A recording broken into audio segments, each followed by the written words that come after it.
Shog here. When I was a child, I remember my second-grade teacher at school reading the class a fable from the Indian subcontinent. It was about a starving jackal who, while skulking round a village, finds an old slipper in a gutter.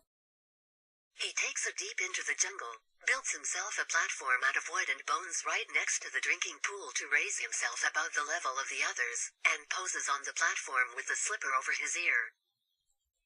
As animals approach the pool to drink, he calls out to them, "Stop, you cannot drink until you have paid homage to me." He then insists that they recite some verses of praise that he has thought of. The animals are all thirsty, and rather than go to the bother of disputing with the jackal, they repeat the verses, and then the jackal lets them drink. Even the tiger, who is much larger and more powerful than the jackal, treats the whole thing as a joke and repeats the verses praising the jackal. Soon, with all this adulation, the jackal starts to believe that he is the king of the jungle animals. He believes his own lie. Eventually the jackal is defeated by a weak and lowly iguana, who uses cunning to outwit the arrogant creature. It was a nice enough story and entertained us children for half an hour or so, but recently I was reminded of it while I was looking out over our sordid and corrupt society. However, I could only find one link on the internet to a version of the story, and it differs from my memory slightly. If you want to read the story in full, the link is in the description below. So, what was it that brought this story back to my memory? Well, let's see if you can work it out for yourself, and I'm sure you won't have to tax your brains too much. In my imagination, the end of the story runs a little differently. After a series of animals have lauded the jackal simply in order to get a drink, it is approached by the lowly iguana.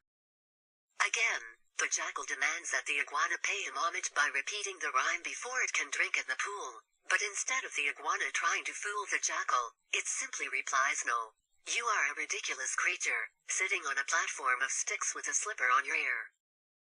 You have no more right to say who drinks at this pool than I do."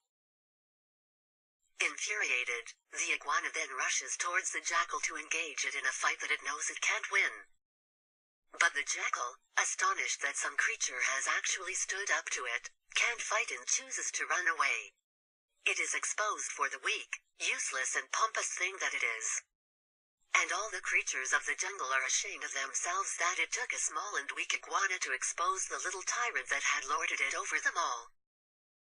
Now, there is one particular group of people in our human society who are just like the jackal with the slipper on its ear. They too demand that everyone respects them and treats them as people of great importance. They too expect to be treated favorably in all situations. Like the ridiculous jackal, their egos are inflated with a huge sense of entitlement. And it is the fault of the rest of us, the normies, in society, for putting these people up on their elevated pedestals. And, just like the jackal, they are all good-for-nothing people, completely unworthy of all the praise that society heaps on them. In short, they are men and women of straw. And all it will take is one brave iguana to take these people on and show them up for the petty, but ultimately powerless tyrants that they are. It won't take a powerful tiger or a wolf to take these people down. Any lowly creature can do it.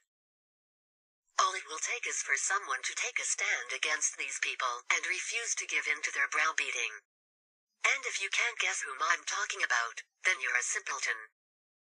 Shog out.